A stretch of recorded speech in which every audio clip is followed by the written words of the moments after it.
तो भारतीय जनता पार्टी ने मध्य प्रदेश में मोहन यादव को प्रदेश की कमान सौंपने के बाद अब राजनीतिक गलियारों में यादव जाति के व्यक्ति को प्रतिनिधित्व देने का बीजेपी का मास्टर स्ट्रोक बताया जा रहा है। तो वहीं यादव वोट बैंक के सहारे अपनी राजनीति करने वाले दलों की नींद उड़ गई है। बीजेपी के इस दाव पर सपा की ओर से भी तीखी प्रतिक्रिया देखने को मिल रही है। सपा ने कहा कि पीएम मोदी अपने 4 बार का सीएम बनने का रिकॉर्ड टूटने नहीं देना चाहते थे, इसलिए उन्होंने जानबूझकर शिवराज का पद छीन लिया। इसी को लेकर करेंगे पक्ष विपक्ष में चर्चा। कई विशेष अतिथि हमारे बीच चर्चा के लिए उपस्थित हैं। सबसे पहले उनका परिचय आपके साथ करा देते हैं। हमारे साथ आरजेडी के प्रवक्ता प्रोफेसर अनवर पाशा जुड़ चुके हैं। बहुत स्वागत आपका अनवर जी। हमारे साथ सपा के प्रवक्ता महेश आर्य जी जुड़ चुके हैं। आपका भी बहुत स्वागत महेश आर्य जी। और हमारे साथ बीजेपी के नेता अनिल गोयल जी भी जुड़ चुके हैं। आपका भी स्वागत। अनिल गोयल जी, सपा कह रही है कि अखिलेश यादव के डर से बीजेपी ने मोहन यादव को सीएम बनाया है। इतना खौफ है अखिलेश यादव का कि आपको यूपी में तो यादव की कमान सौंप नहीं पाए, किसी को यादव मुख्यमंत्री आपने नहीं बनाया उत्तर प्रदेश में, इसलिए पहला प्रयोग आपने मध्य प्रदेश में किया है। तो इनकी अपनी सोच है और इनकी सोच को मुबारकबाद। निश्चित तौर पर इससे एक सीधा संदेश है कि भारतीय जनता पार्टी में कोई भी कार्यकर्ता किसी भी पद पर जा सकता है। ऐसा नहीं है कि उत्तर प्रदेश के अंदर अखिलेश यादव सीएम बनेगा या मुलायम सिंह यादव सीएम बनेंगे। कोई भी समाजवादी पार्टी का कोई कार्यकर्ता सीएम नहीं बन सकेगा, ये समाजवादी पार्टी कह सकती है। लालू यादव बनेगा, उनका बेटा बनेगा, वो उनकी पार्टी के लोग कह सकते हैं। तो भारतीय जनता पार्टी एक ऐसी पार्टी है जो ये कहती है कि यहाँ पर कोई भी कार्यकर्ता कुछ भी बन सकता है। और निश्चित तौर पर मोहन यादव हमारे वरिष्ठ नेता हैं, पुराने नेता हैं, कर्मठ नेता हैं, ईमानदार हैं, काम करने वाले हैं, इन्होंने काम बचाए साचे पसे हैं, इसलिए हमने मोहन यादव जी को सीएम बनाया है। ठीक है, आप बता रहे हैं कि आपने मोहन यादव जी को सीएम क्यों बनाया है, लेकिन सपा तो ये कह रही है कि प्रधानमंत्री नरेंद्र मोदी अपने 4 बार का सीएम बनने का रिकॉर्ड टूटने नहीं देना चाहते थे, इसीलिए उन्होंने जानबूझकर शिवराज का पद छीन लिया। नहीं, मैं कह तो रहा हूँ ना जी कि ये इनकी अपनी सोच कुछ भी हो सकती है। और जहाँ से 4 बार का आज तक अगर मुख्यमंत्री बनाया तो बीजेपी ने शिवराज जी को बनाया है। और शिवराज के और मुख्यमंत्री के अलावा उनको और बहुत जिम्मेदारी पार्टी में उनको दी जाएंगे जिसको वो काम करेंगे।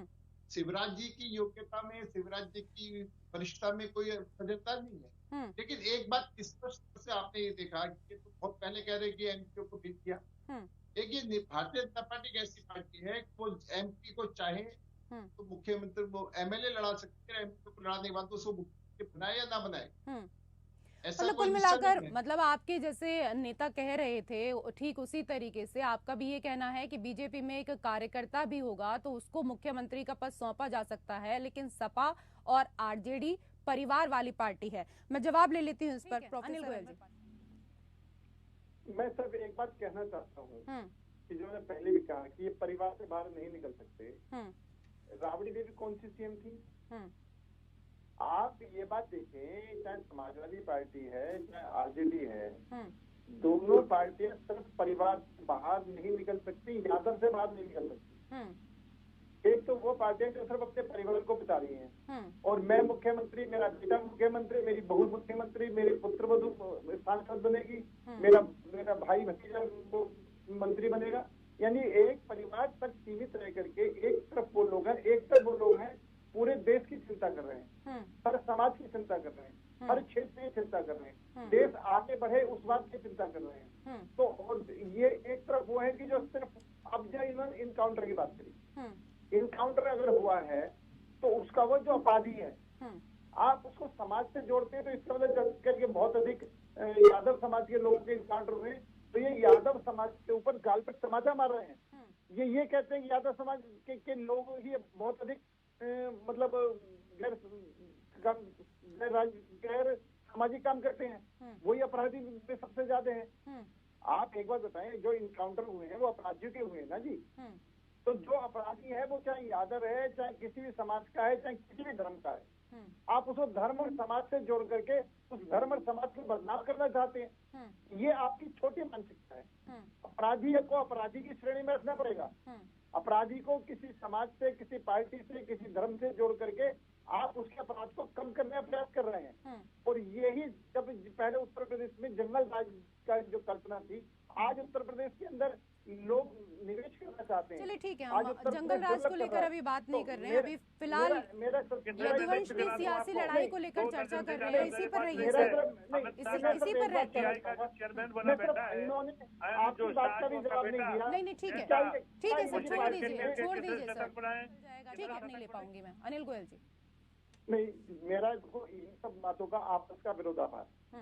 कांग्रेस का नारा था, मैं जात पर न पात पर मोहर लगेगी हाथ पर, और आज कांग्रेस इनके गठबंधन में शामिल है। जातिगत जनगणना की बात कहते हैं और अपने कांग्रेस के नारे को याद करने की कोशिश करते। दूसरा एक बात, अभी ये संत महात्माओं पर आरोप लगा रहे हैं कि संत महात्मा तो हमारे भी और इनके भी हैं।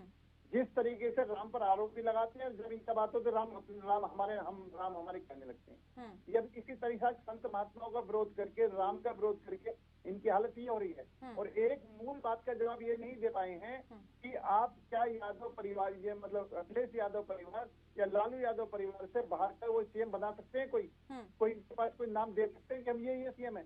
यानी ये परिवार परिवार से बाहर शायद कभी देखा ही नहीं। क्यों महेश आर्य, बहुत बहुत शुक्रिया आप सभी मेहमानों का हमारे साथ इस चर्चा में जुड़ने के लिए। पक्ष विपक्ष में मेरे साथ फिलहाल इतना ही। नमस्कार।